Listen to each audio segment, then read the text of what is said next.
That perfect creamy avocado that you paid a premium for? What if I told you that the industrial process that made it look perfect actually short-circuited its most powerful health benefits on the inside? So the fruit looks ripe, but on a biochemical level, it's tragically immature. Like it doesn't have anything that an organic, good quality fruit would have. You're about to see how the industry uses a gas to activate ripening. They're accelerating the breakdown of the fruit structure so fast that it never even gets a chance to develop the unique fat-soluble compounds that you're eating it for in the first place. And it's not just avocados. Okay, they've got bananas, mangoes, all those get hit too. And it's a massive, unnatural conversion of starch to sugar that ends up tasting sweet, but it ends up being completely one-dimensional and lacking nutrition. So we're even going to touch on a banned chemical that leaves arsenic residues. And sometimes they're still sneaking this stuff into mangoes. So here's exactly what we're going to cover today. One, we're going to talk about the logistics. We're going to talk about why forced ripening exists and how it works and what it could be doing. And then we're going to talk about the biochemical deception. So avocados versus bananas versus tropical fruits like mangoes and pineapple. And then three, we're going to get into the nutritional fallout. Okay, so the hard data on what you actually miss out on and what it could do to you. And then four, we're going to talk about an action plan. So we're going to look at like visual cues so that you can spot when fruit is force ripened and you can actually win back your fruit and not feel like it's winning you. I went ahead and put a link down below for Thrive Market as well. This is a 30% off discount link. So this is 30% off your entire first grocery order. So if you're concerned about the kinds of chemicals and things like that that are on your food, well, this is where Thrive Market really shines because they vet every single product that comes on their shelves. So they turn down thousands of products because they will not have preservatives. They will not have hidden garbage in their food. Okay, so that link down below gets you 30% off literally your whole grocery order and gets you a free gift. So I recommend you check them out, peruse their aisles a little bit, see what you can get, and then it gets to your doorstep. Super awesome. I think you'll love it. So that link down below underneath this video. Okay, so the reason that they do this, we gotta be real. I mean, getting fruit across continents without it turning into mush isn't the easiest thing in the world. So the industry ends up harvesting mature but still firm fruit, and then they force it to ripen on their schedule because they're more important than us. So that's when they enter the industrial pause button. It's this thing called 1-methylcyclopropene. And what it does is it blocks the fruit's ethylene receptors. So it suspends ripening. It's like hitting pause on a biological clock. Kind of like playing God in a way. It's a little bit weird, but it buys them time for shipping and for staging. Avocados, for example, are chilled around 5 to 7 degrees Celsius to ultimately slow the metabolism in transit. So everything is like super controlled. And then when it's time to finally press play, they raise the temperature and the humidity, and they flood the rooms with ethylene gas to trigger the ripening on cue. Literally, the uniform ripeness that you see in stores is not nature's miracle. It's a carefully timed, like chemically manipulated logistics plan, and it's built for shelf life and supply chains, not really for your nutrition, bottom line. So they can pause ripening, but then how do they actually press play?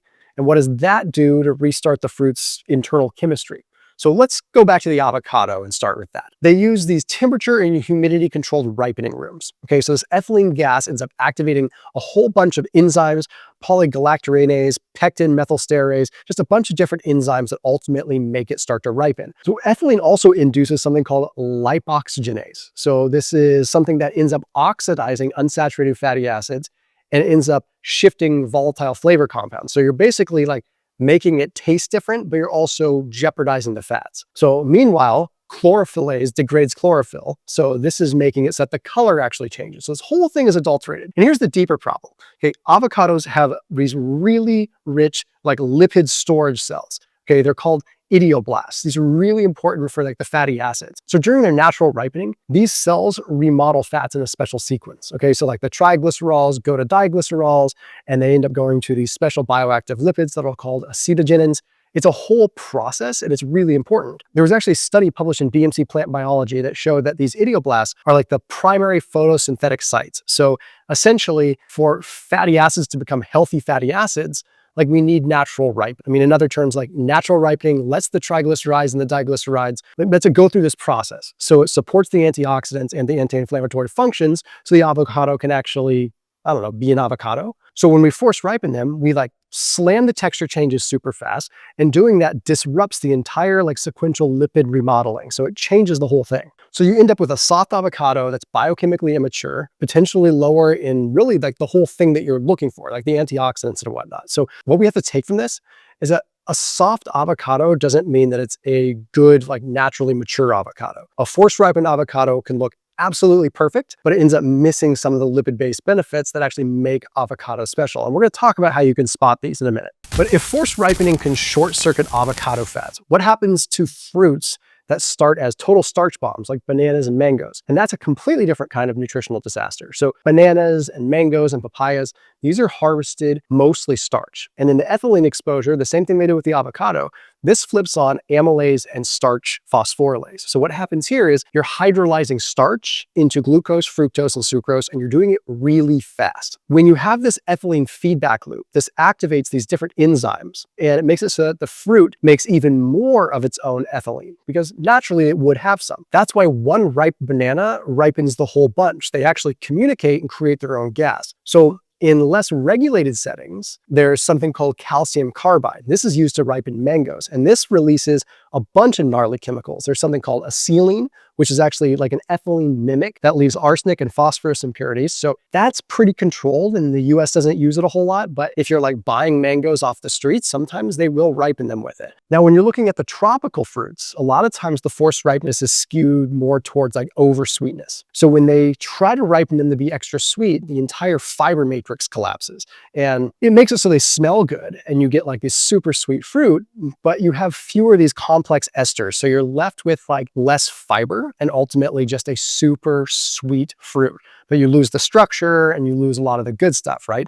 And if you actually smell it, it doesn't smell normal. It smells kind of chemically. So it basically turns into a sugar bomb that digests faster and satisfies less. But let's actually look at the hard data. What happens to the vitamins, to the minerals, to the fiber if we actually put it side by side? So scientific reports actually compared mangoes that were ripened naturally versus ethylene and calcium carbide. So natural ripening won across multiple fronts. No real surprise. Natural is usually better. Vitamin C was highest naturally. The forced methods drove up reactive oxygen species, and that completely degraded the ascorbic acid. So vitamin C levels actually went down. And then when they looked at fiber and protein, these were naturally higher, which is, again, no surprise. All the enzymatic action with the forced ripening just caused what's called proteolysis and cell leakage. So the proteins, the fibers all broke down. And then the minerals like copper and zinc, these, of course, were also higher natural. So when the proteins and organic acids degrade, the minerals themselves leach out. Okay, so you're left with less nutritious fruit. And then if you actually look at the flavor and shelf life, they were actually better naturally, believe it or not. And this texture is super important to like maintaining integrity. When you force ripen it, you actually break down the texture, and that's why it ends up being super spongy and kind of has a watery mouthfeel. It's not as good. And mechanistically, we've seen that when you overstimulate with ethylene, you're basically making it so that you're driving up oxidative stress within the plant itself. So you have a more stressed plant that has less structure and less protein. Just because there's visible ripeness doesn't mean there's biochemical maturity, right? The takeaway from this is that forced ripened fruit has less nutrition per calorie, lower vitamin C, has worse structure, it has more sugar, it has a worse aroma, and ultimately a shorter life. But the science is pretty clear. Now let's actually apply it. Okay, so how do you spot the imposters when you're at the grocery store? So with avocados, there's a stem clue. So most importantly, you have to flick off the small brown cap, which they don't like you to do at the grocery store. But if it's green underneath, it usually means it's naturally mature and ready. If it's hard to remove it, it's not ready. But if it's brown underneath, it's probably overripe. But then you also want to look at the uniformity. So natural maturity has a consistent, even give. The forced ripened ones usually have like a weird mix of soft spots and then some firm zones. So honestly, most avocados probably have that. With bananas, you want to look for a stem and body mismatch. So look at like if it's a bright yellow body, for example, with a green stem, that usually suggests that it's gassed, right? If you see sugar spots, like the tiny brown specks, that usually means natural maturation and better flavor. So you actually want the ones with little brown dots on it. If you have like that uniform neon yellow with no spots, it's almost too good to be true, right? It looks perfect. But with mango, pineapple, and papaya, you're best off doing a smell test. So if you have like this rich, kind of fragrant tropical aroma at the stem end, this usually indicates natural ripening. The ones that are forced have a bland, almost kind of chemically smell, and it's kind of hard to pinpoint, but you know what a natural one smells like. The best thing that you can do, quite frankly, is become the ripener yourself. So you want to buy firm fruit and let it ripen on your own counter. Right? If you want to speed it up, literally, you know the old trick. You can put it in a paper bag, you can put it in with an apple or a ripe banana, because then the ethylene gas helps it ripen. Okay, so that way the natural ethylene is ripening it on your demand, not when they want it to ripen, right? So when in doubt, just buy firm and finish ripening at home. So let's sort of recap why this actually matters. All right, you've got reduced nutrient density, so you're having less nutrients, less cofactors, so you're going to have less collagen formation, basically less of all the benefit that we're looking for when we're eating fruit in the first place. With tropical fruits, you're going to have a distorted glycemic response. So you're going to have a faster glucose rise, probably have less satiety from it. There's a negative microbiome impact. You're getting less fiber. You're getting less of the phenolic compounds for like short-chain fatty acid production. So it's just less good for your gut in general. So at the end of the day, it's not to say that these fruits are terrible. They're not really damaging you. You're just not getting the benefit. You're not getting the benefit as much as you would if you just ripened it yourself. I don't like anything that's extra adulterated. Like when we're taking something and trying to make it and spin it into how we need it on our time, it's probably not gonna turn out well. I did a video here that breaks down some interesting stuff on cinnamon. I think this could be a cool video for you to watch. It teaches you how insulin can actually be mimicked by cinnamon if you add it in your coffee and your tea. So a cool video that might go in line if you're eating a little bit more fruit, you want to keep your insulin in check. So check that one out. And as always, I'll see you tomorrow.